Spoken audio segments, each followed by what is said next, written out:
Chapter 11, Deceptive Communication, continues as we talk about common behaviors and deception. So, deceptive acts are a pretty diverse bunch. There are a lot of reasons that people deceive people. Sometimes it's to benefit the person that they're actually lying to. Sometimes it's to help them to get to know someone. Sometimes it's to protect their own privacy.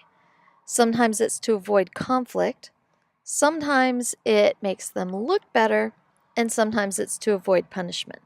Some deceptive acts are acts of dissimulation. So you have deception for omission, where you're leaving out a part of the story, and you just let them kind of fill in the details to give them a false impression. There's also equivocation.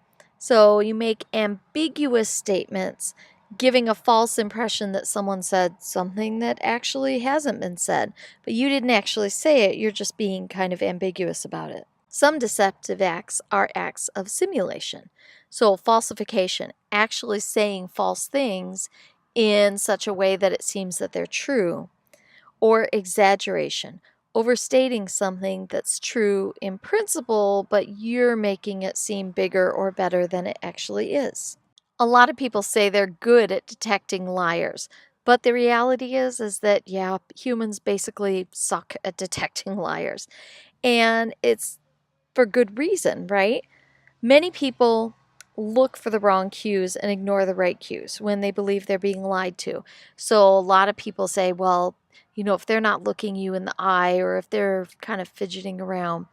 Now, if I want you to believe that what I'm saying is true, I am going to non-verbally act like a truth teller, right? So how I believe when I'm trying to convince you that I'm telling the truth, or how I sound, is going to be very similar to how I sound when I'm not telling the truth, because I'm still trying to convince you that I'm telling the truth.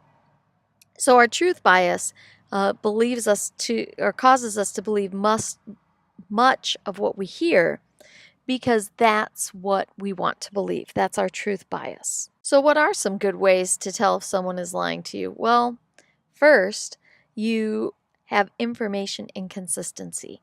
Are you hearing the same story when it's being told multiple times? If not, that's a pretty good cue. Increased speech errors. So people might say things incorrectly multiple times because they are lying to you. Increased vocal pitch occasionally happens. You sometimes have a higher pitch. That's not always there. Increased blinking and pupil dilation. Pupil dilation, absolutely. Blinking, possibly, it depends, but you really need to be able to know the person before you can say, oh yeah, they're increasing their blinking, because how do you know how much they blink ahead of time? Increased use of false smiles. Again, you have to know what to look for. A false smile is one that engages not all of the facial muscles. So looking for smiles that perhaps don't engage the corners of the eyes, those are false smiles. And when we lie, we aren't really happy, so it's harder to engage those muscles.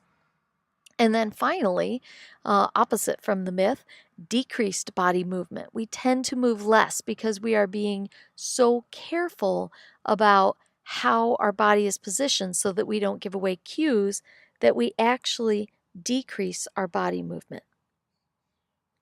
So now that you know about deception, that's the end of this chapter, and we've got one to go. Thanks.